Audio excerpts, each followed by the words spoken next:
So when you do the math, in the Augusta metropolitan area, there's around 650,000 people in the metro area, in the CSRA, as we like to call it here. When you do that math, that leaves us with around 15,000 kids who don't have a bed of their own every night.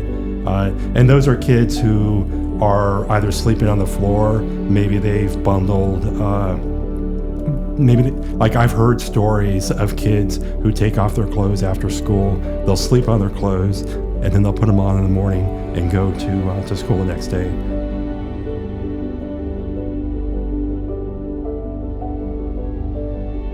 Welcome to Building Community Podcast. I'm Tiffany Heitzman, Executive Director of the Home Builders Association of Aiken, Augusta region. And today our guest is Rich Forzano with Sleep in Heavenly Peace. Welcome, Rich. Thank you. It's a pleasure to be here. Yeah, we're glad to have you. So I just recently heard about your organization maybe a month or so ago. So I'm sure there's other people out there. So tell us a little bit more about Sleep in Heavenly Peace. Absolutely. We're a national charity. We're locally located here in Augusta, Georgia. We just established a chapter 2 months ago. There are over 400 chapters across the country. So if there's people outside the Augusta area, there might be a chapter nearby. The organization started up, I believe, is in 2012. Okay. And it was based off of just one guy wanting to have a project for some Boy Scouts to build a bed. They found out there was somebody in their small town who didn't have a bed, and they're like, "We can solve this problem. We can build a bed." So they just, whipped together a bed, and everybody was patting themselves on the back afterwards, thinking they just solved child bedlessness across the entire world. And then they realized, oh, there's more kids in our town, and then the movement spread across the country. Yes, so Mike Rowe featured Sleep in Heavenly Peace on Returning the Favor, which was a Facebook show. Okay. And once he did that, the charity exploded, and there were probably 50 or 60 new chapters that year. Wow. I heard about Sleep in Heavenly Peace last year on a different Mike Rowe show. He had a show on YouTube called People You Should Know. And my wife and I were watching it, and we both looked at each other and said, "Wow, that sounds amazing. We would love to be involved in an organization like that." We Googled Sleep in Heavenly Peace. We just figured we're in Augusta, Georgia. It's the second largest city in the state of Georgia. There's got to be a chapter nearby. Lo and behold, there wasn't a chapter within 2 hours of Augusta. So we talked about it, and then we decided, maybe we should reach out to Sleep in Heavenly Peace and just see if we could partner with somebody else who might be trying to establish a chapter here.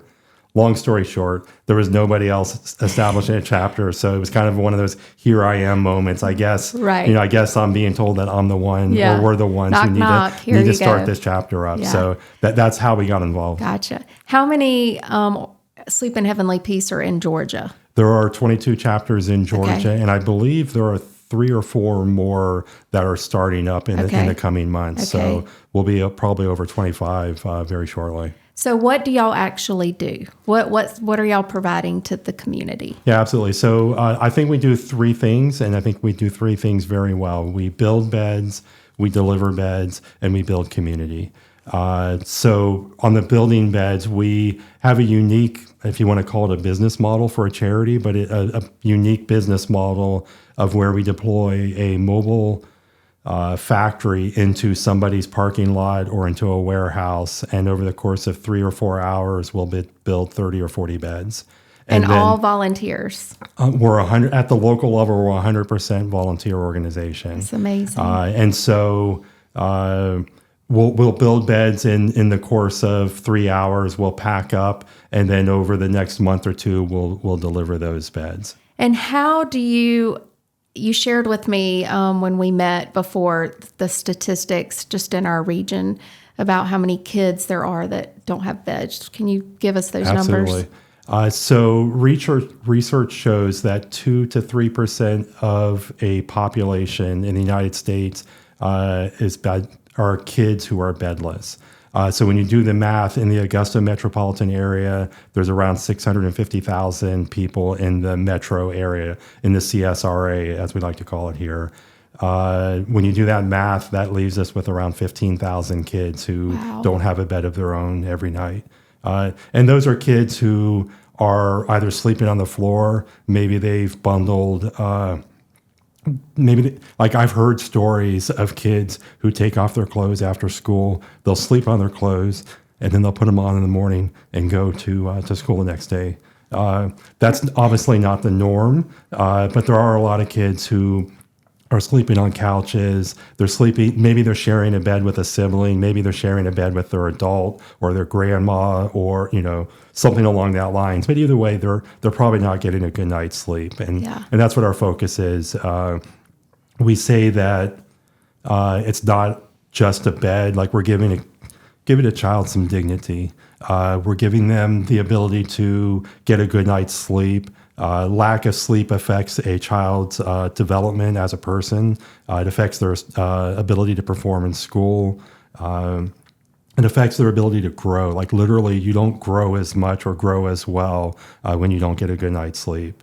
Yeah. And I've mentioned this to a couple of teachers over the last year, and they'll pause for a second and say, I never thought about it, but I could probably identify multiple kids in my classroom who are going through this right now just because of those symptoms. Yeah. You think about, like, when you go to bed at night, and then when you think about that there are kids that don't have a bed or don't have a pillow, or they're, one of the things as my girls were growing up was, changing their bedding out when they got older, because they weren't into, exactly. Whatever they were in, Paw Patrol. I remember my youngest was, and so when she grew out of that, but then thinking about the kids that don't have a bed to even go, Absolutely. Sleep in. So saying all that, you say volunteers build the beds, but then how do you get the materials? How does that process work? Exactly. And I already alluded to, like, the third thing that I didn't really talk about is the building community part. So we partner with businesses, we partner with civic groups, we partner with churches or other types of organizations. And we get a sponsor to pay for the build in some way. Then we get a group of volunteers. It might be that sponsor. Maybe they host a build. A good example is 2 weeks ago, Lowe's sponsored and hosted our build. So we had 4 different Lowe's in the Augusta area. They all showed up at one Lowe's parking lot on a Saturday morning, and then we built 30 beds with them. And also with our other partners, we've partnered with Rotary, Lions Club, the VFW. There's an organization in the Army called BOSS, and I'm going to mess up what the acronym is, but it's basically it's single soldiers who are trying to do something good in the community. So it's an organization that brings single soldiers together. They came out and build with us also. So it's great to see like that sense of community of everybody coming together to work on a common problem. We were just talking before you got here. You truly are building community in all aspects and serving the community, which we love, and that's why we're here, and that's what we try to do every single day here at the Home Builders is build community. How can people get involved? Yeah, absolutely. So the easiest way is to Google Sleep in Heavenly Peace and then put in, whatever state you're in or whatever town you're in. For us, Sleep in Heavenly Peace, Augusta, Georgia. And you'll almost at the top of the results will be our chapter page. And if it's not our chapter page, then it'll be the Sleep in Heavenly Peace headquarters page. You can also look for us on Facebook, LinkedIn, Instagram. So that'll take you to one of our resources, and it'll give you opportunities to see where the next builds are going to be, where the next delivery events are going to be. And it's just easy enough to go click in and sign up. Those pages will also give you resources of how to contact us. So if you're a business or some type of organization who's interested in hosting or sponsoring a build, then you can just reach out to us directly through that. And there's also links in there about how to donate if you want to provide a financial donation. We obviously welcome that. We estimate that it costs about $250 provide a bed for a kid.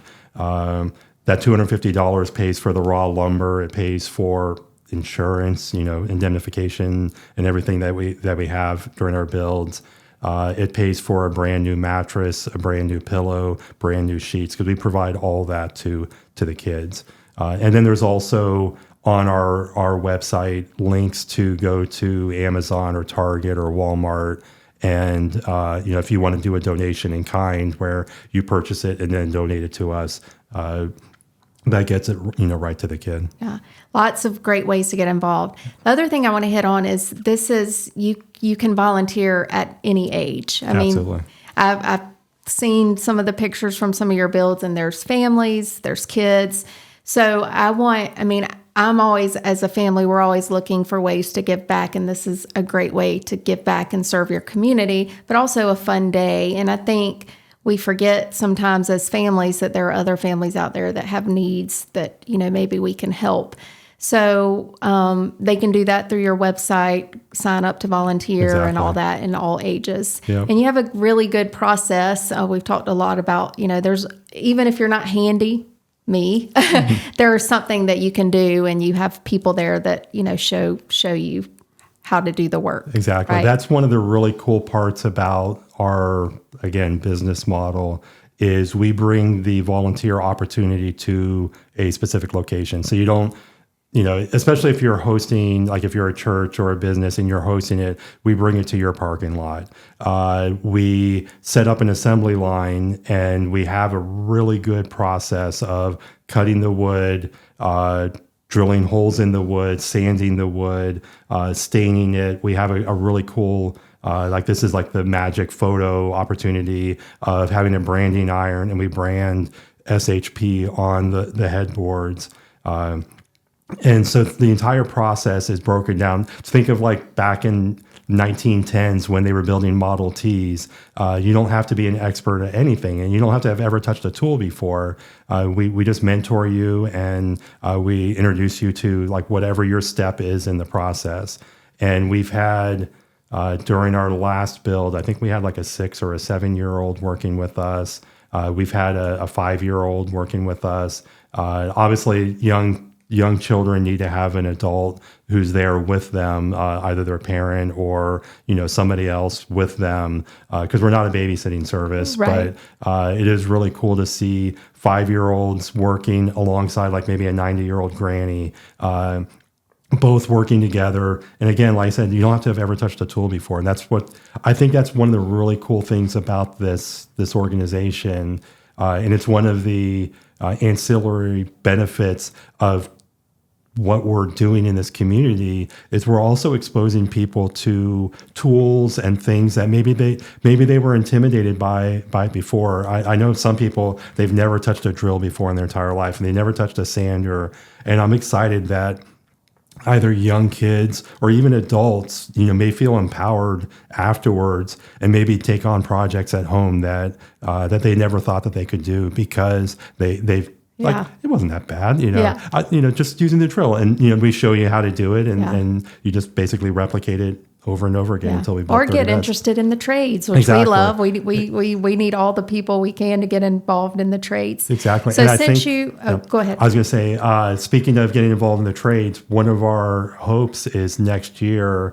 We're shooting to try to do a build in March during Women's History Month, and we want it to be like an all-girl powered build. We would love to see another generation of women coming through and just exposing maybe Girl Scout troops or other, maybe it's National Honor Society members or whatever you can think of. Maybe it's homeschooled kids or whatever, but just giving them an opportunity along with adult women to build beds. And I said just empower them, just to give them exposure to some other aspect.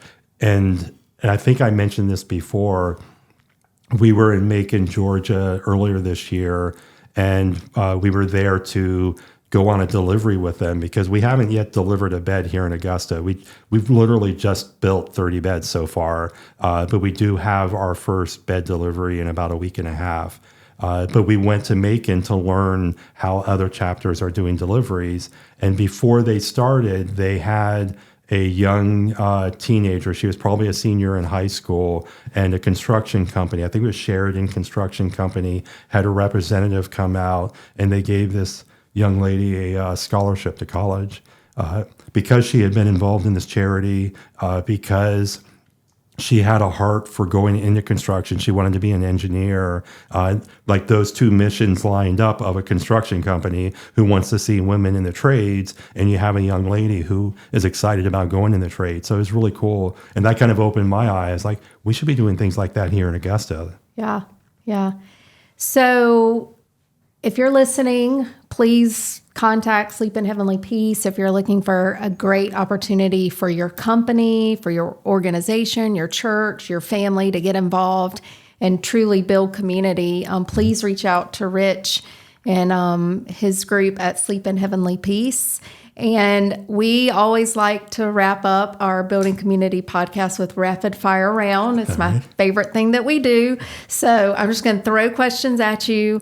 And you, first thing that pops to your mind. Right. So are you ready? Yes. Okay. Favorite tool in your toolkit? So if it's favorite tool in the Sleep in Heavenly Peace toolkit, one of the processes we do is we build the slats that go on the bed, and we use a battery operated stapler. By far, that is the most fun for me. And I've talked to my wife and I've talked to other people, like just building those slats. There's just something about the process of doing that is very satisfying. Okay. Is there any sawdust in your car right now? There's always sawdust in my car. So one word to describe seeing a kid get a bed for the first time. What's the first word that comes to your mind? Joy. That's a good one. Yeah. If you had a theme song in your organization, what would it be? That one's a tough one. I know.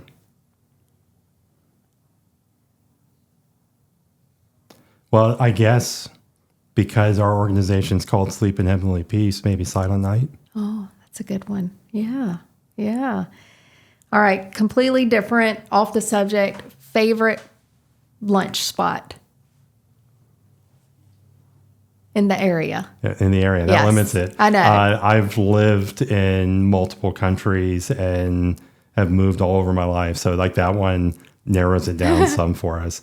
I think I enjoy Doc's Portside. Okay.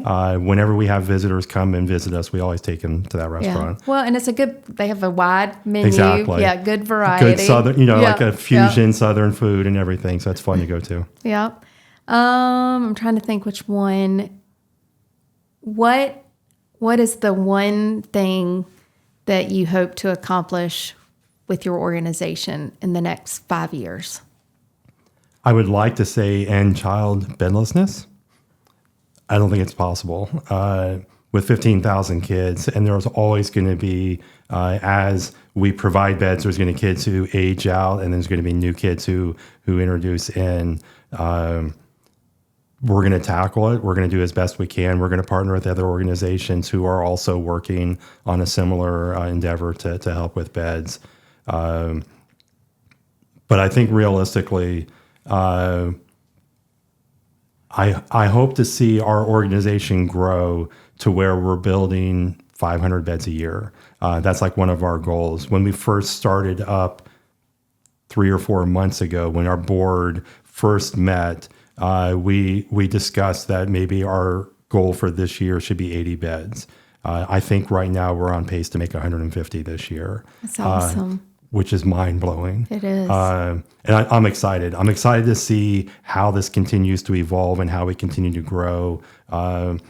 One of my hopes is that we can find somebody else who wants to start up a chapter over in North Augusta and service the North Augusta to Aiken area, because I know that there's desperate need in that area also. It's like that's one of the other things I'd love to see in the next year or two is a sister chapter that we can team up with and tackle this whole area together. Yeah. I think that's a great goal. I can't wait to see what you do. At the end of this year, I hope you come back and say, oh, we did 200 beds or 300 beds. And then next year, 500 to 1,000. So, Rich, you truly are building community, and we're so grateful for you and seeing this need and your service to our country as well. But tell me how Rich and Sleep in Heavenly Peace are building community as we wrap up. Yeah, absolutely. So we work with multiple organizations. We span across the entire city. While we're starting off just delivering in a couple zip codes because we're still young and small and we only have 30 beds, we can't cover the entire CSRA. But we're working with people in, like I said, I've already mentioned North Augusta. We've had people coming from North Augusta. We've had people coming in from Columbia County, Richmond County. It's amazing to see how many people are excited about doing the thing that we're doing. It's really cool to see that it's a relatively simple concept of just building beds, but it's amazing to see in action. Amazing to see once, I call it the hive, but the hive of all the activity going on at a build. But it's organized chaos. It's amazing to watch, and I was mentioning before we started up that. As a chapter president, I don't really get to spend a lot. I don't get to spend time playing with the tools and doing the fun stuff. I'm walking back and forth and I'm trying to make sure that everything's running together.